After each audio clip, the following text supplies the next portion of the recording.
요한복음서 14장 15절에서 17절입니다.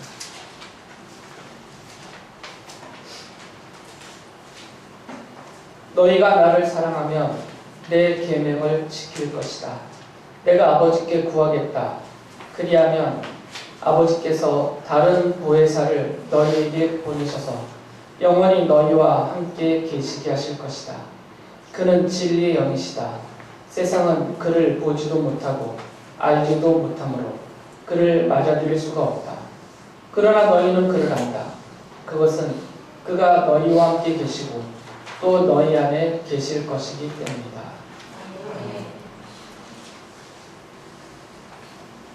예수님께서 마지막 유월절 식사를 제자들과 함께 하시고 그리고 그들에게 성령님이 오실 것이다 라고 약속하셨어요.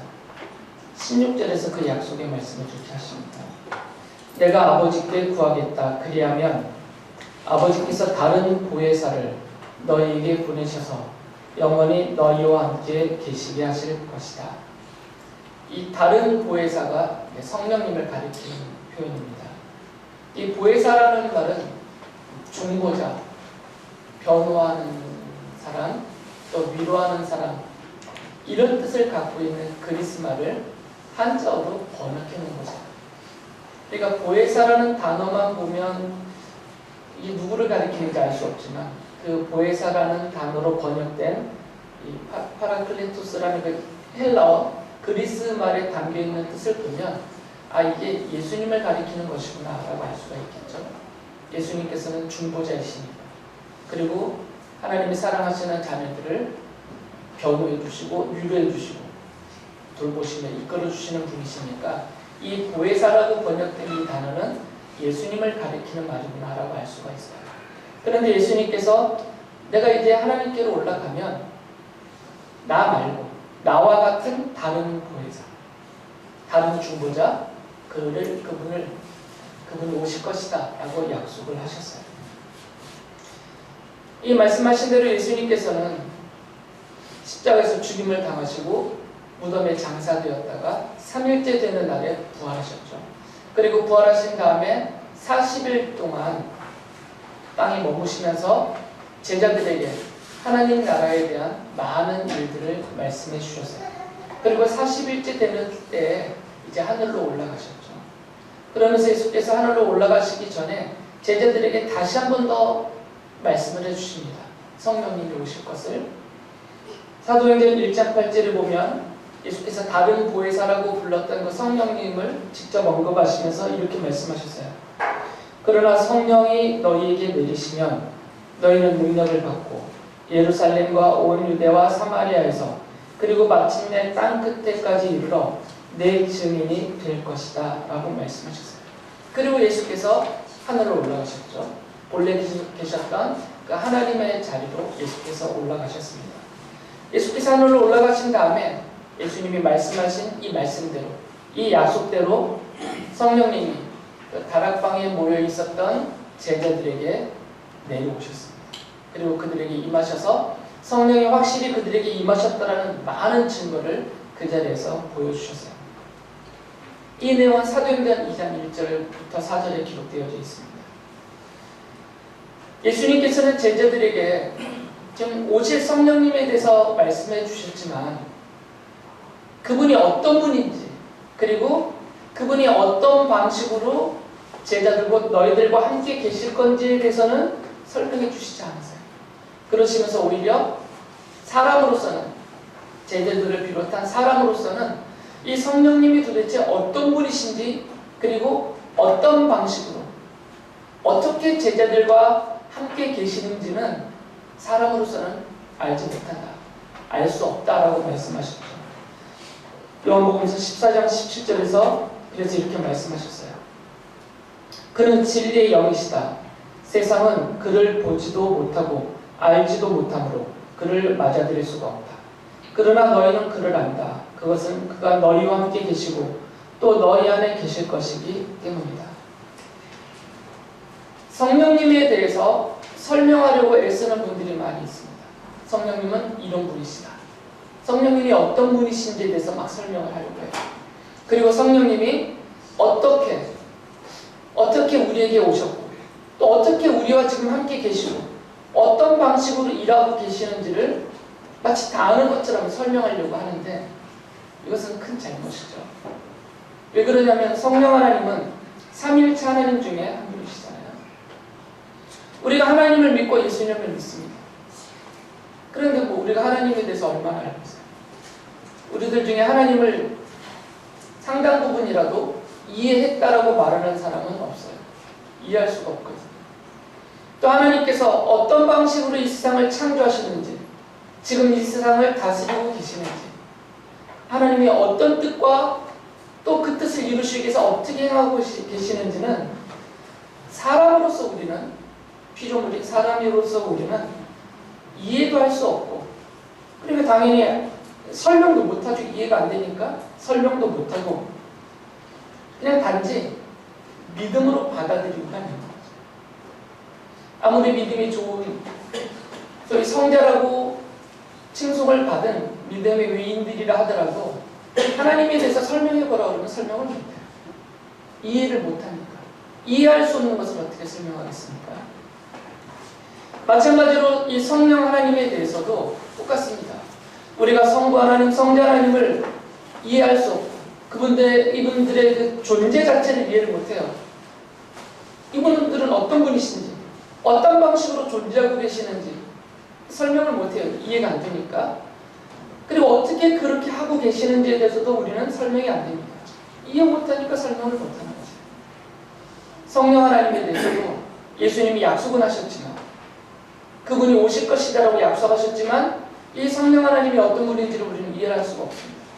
그리고 예수님이 말씀하신 대로 어떤 방식으로 우리에게 오셨고 또 어떻게 지금 우리와 함께 계시고 또 약속하신 말씀대로 어떻게 성령님이 우리를 위하여 일하고 계시는지는 우리는 이해하지 못합니다. 설명할 수도 없고. 그래서 저도 설명을 못해요. 아는 게 없었어요.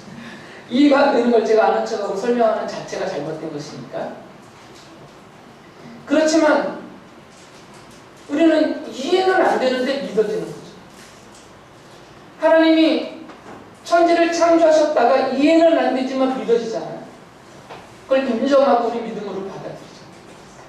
예수님이 십자가에서, 성자 하나님이 십자가에서 우리를 대신해서 죽으신 것이 우리 모든 죄인들의 죄를 용서받는 근거의 능력이 되어서 그 믿음으로 우리가 용서를 받는다는 게 원리적으로 잘 이해는 안 되지만 그럼 우리는 그것을 믿고 담대하게 내가 죄 용서받고 하나님의 자녀가 되었다라고 우리는 확신하고 살고 있어요.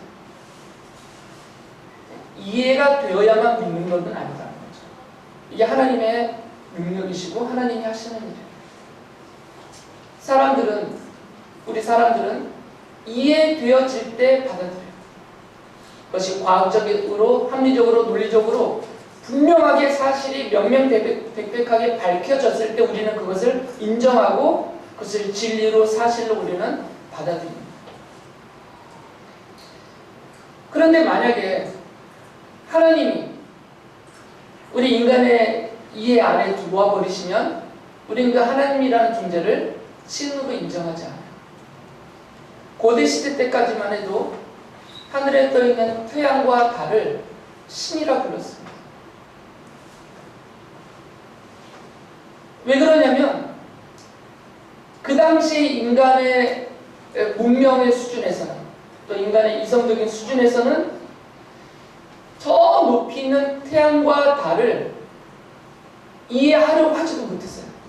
이해하려는 시도도 못했어요. 왜 그러냐면 탐구의 영역 밖에 있었으니까.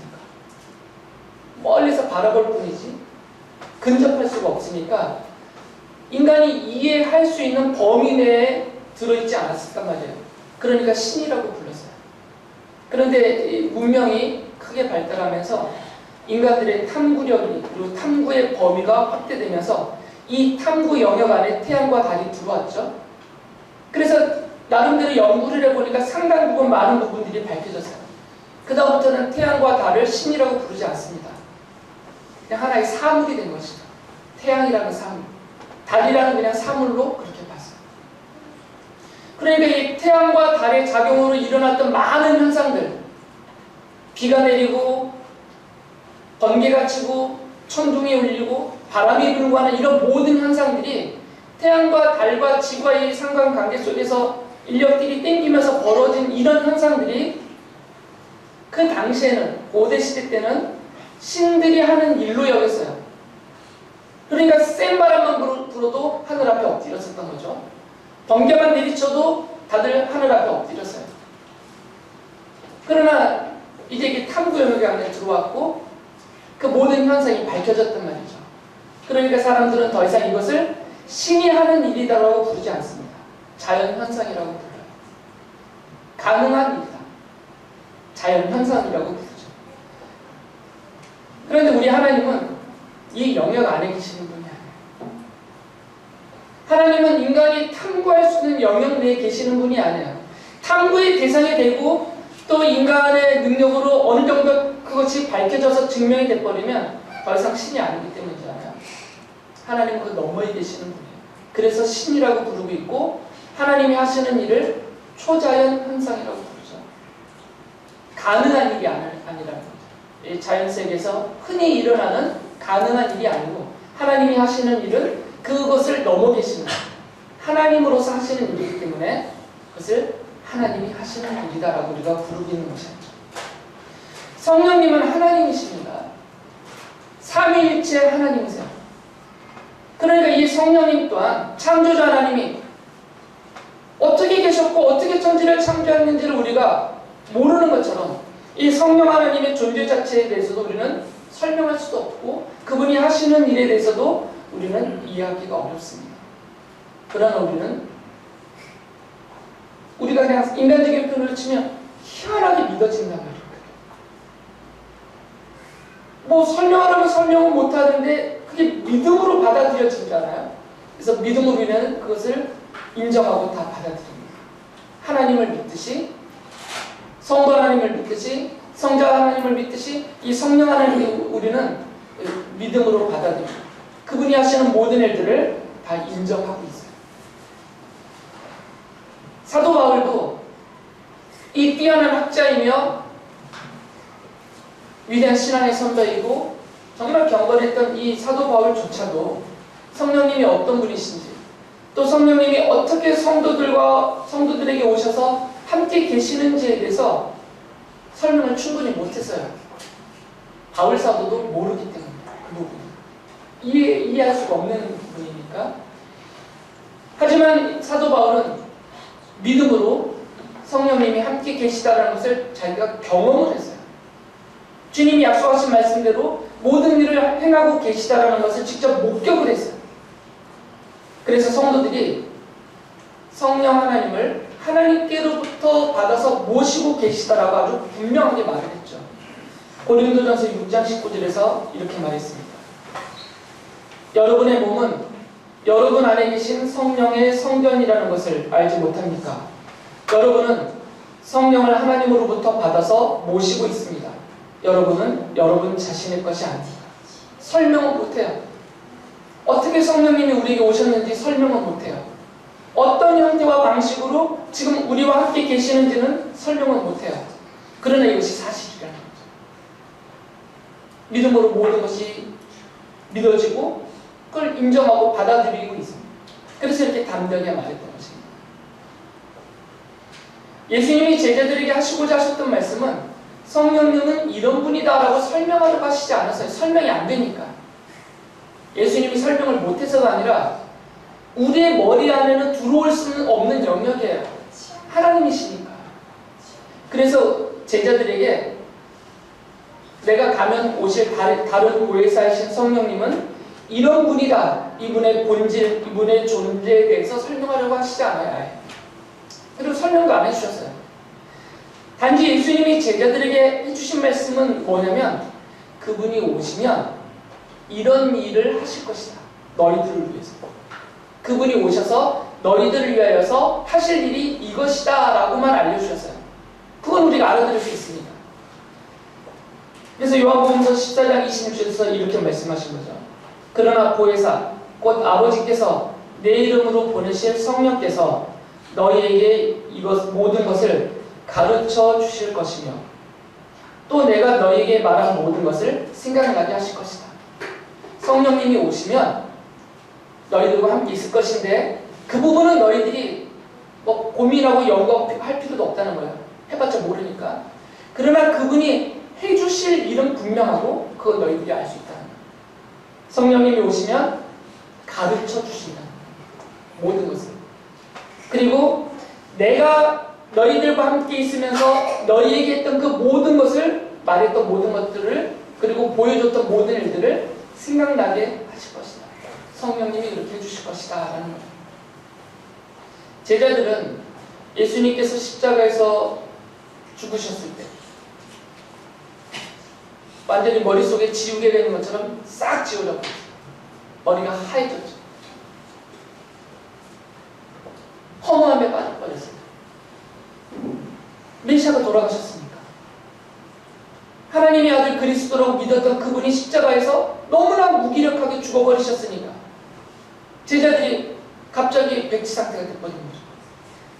자신들의 믿음도 그리고 자신들의 행했던 주님의 이름으로 행했던 능력도 다 사라지고 백지 상태가 돼버렸어요. 아무것도 떠오르지 않았어요. 주님이 하셨던 말 생각나지 않았어요. 주님이 보여주셨던 능력들 기억도 안 났어요.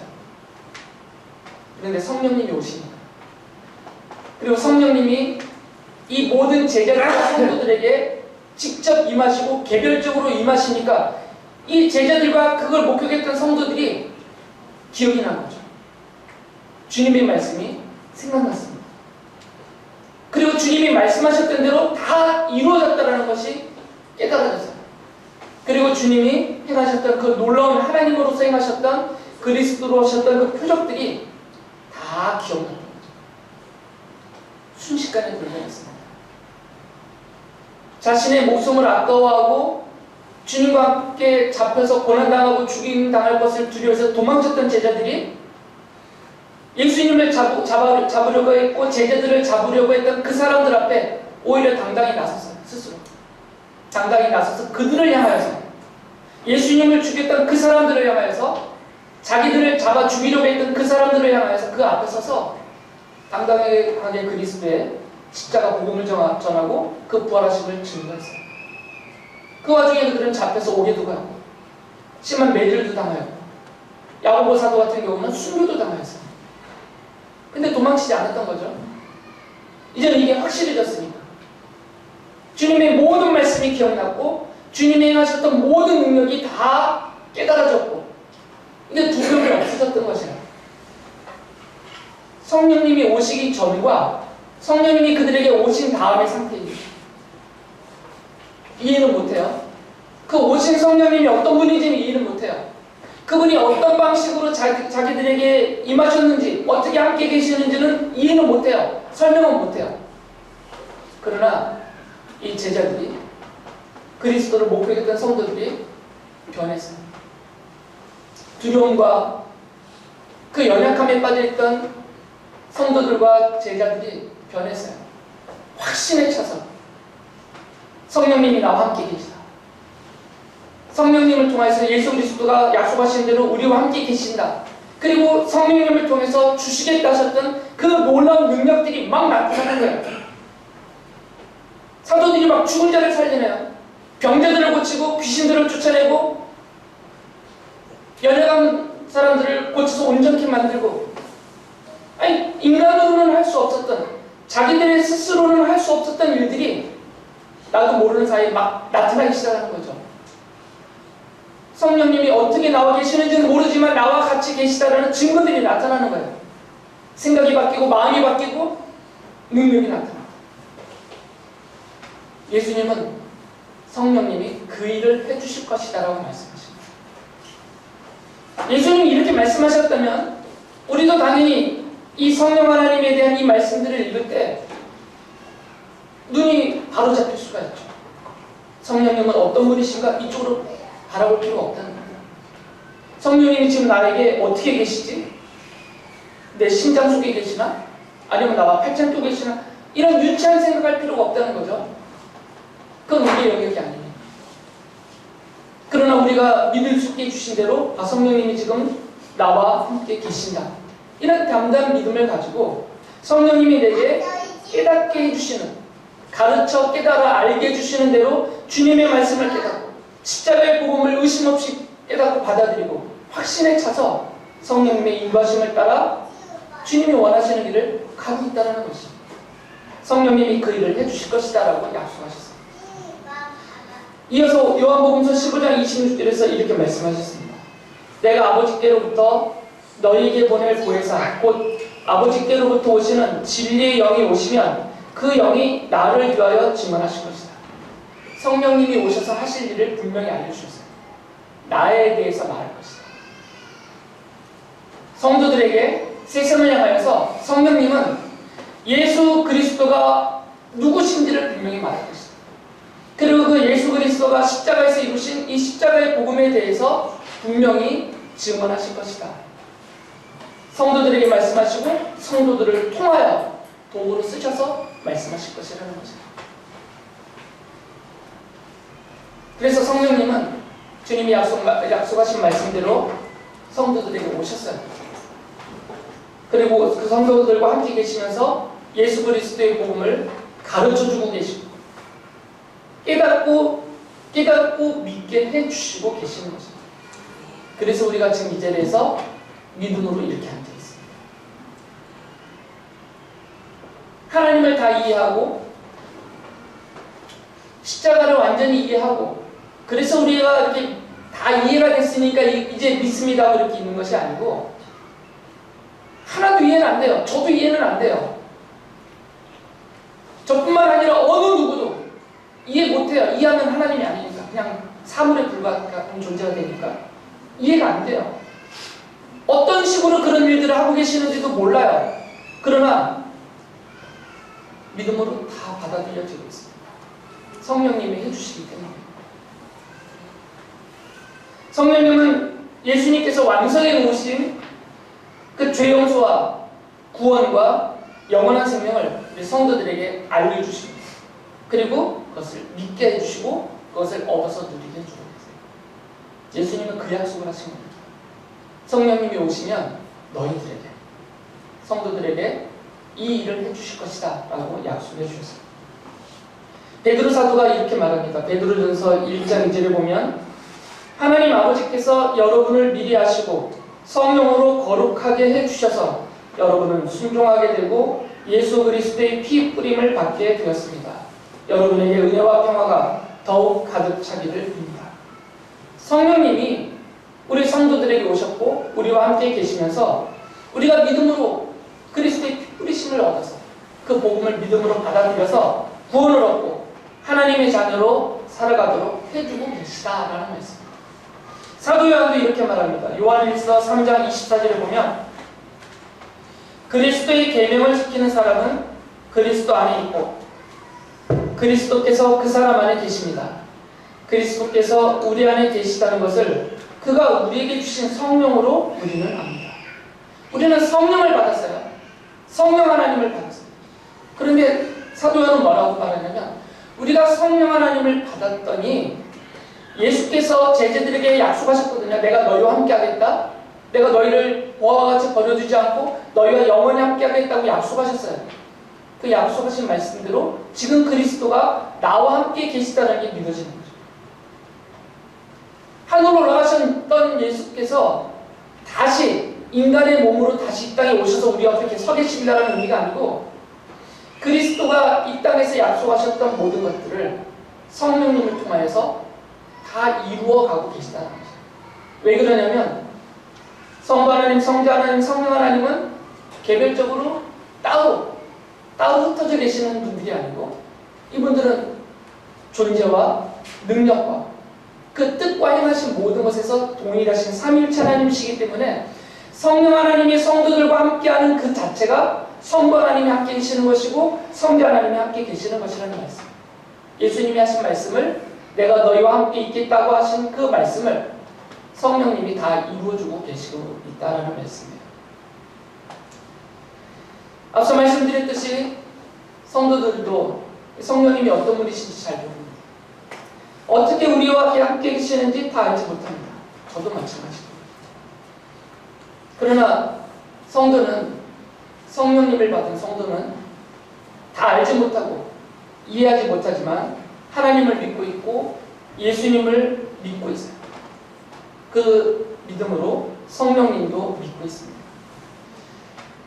성도는 하나님 아버지가 우리를 창조하시고 사랑하시고 구원하신다는 것을 믿어요.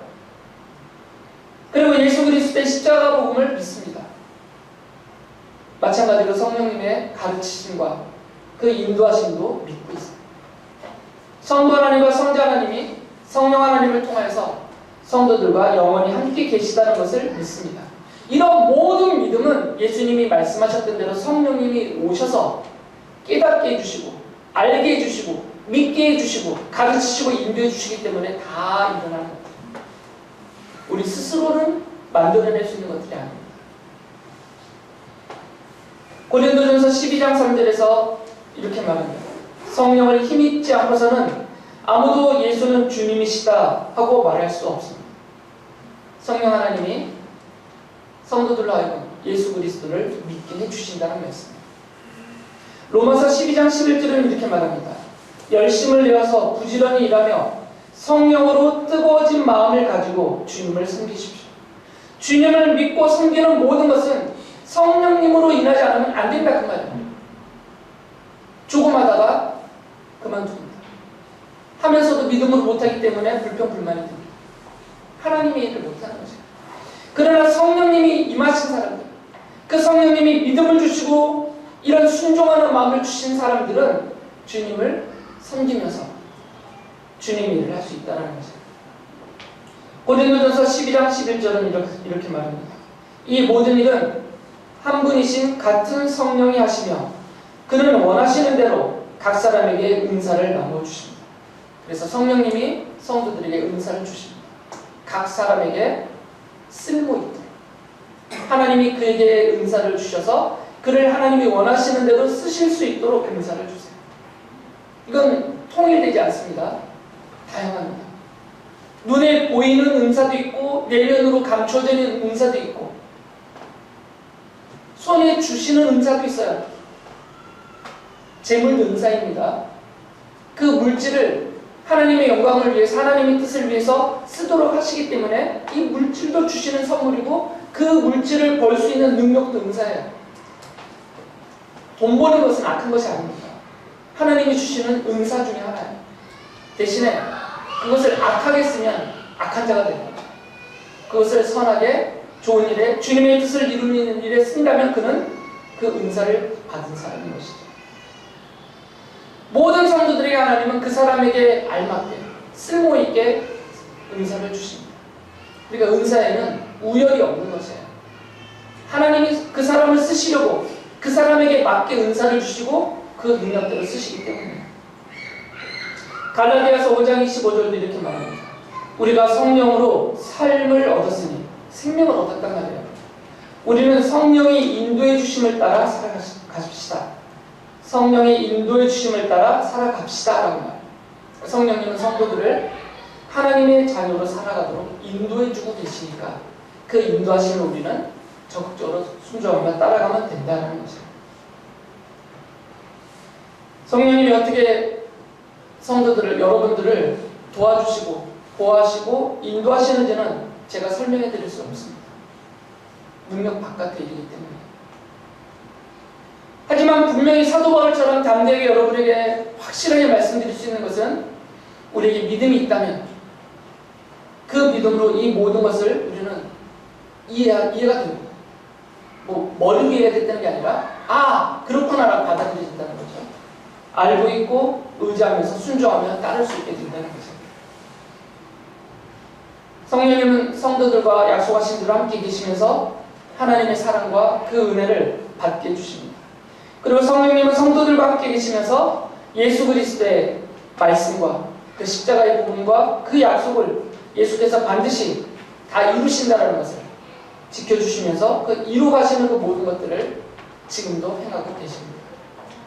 성령님은 성도들과 영원히 함께 계시면서 성도들이 하나님의 사랑받는 자녀로 살도록 도우시며 이끌어 주십니다. 성령님은 성도들이 영원한 하나님의 나라에서 영생과 복을 누릴 때까지 이끌어 주시는 하나님이십니다. 이 성령 하나님이 주님이 약속하신 대로 지금 우리들에게 임하셨다. 우리와 함께 계시면서 우리를 보호해 주시고 돌봐주시고 깨닫게 해주시고 알게 해주시고 그리고 이끌어주고 계십니다. 이 성령 하나님을 의지하고 그 인도하심을 순종하면서 살아가는, 그래서 약속하셨던 모든 것들을 누리는 하나님의 자녀, 살아가는 성도로 모두 사실 수 있기를 바랍니다.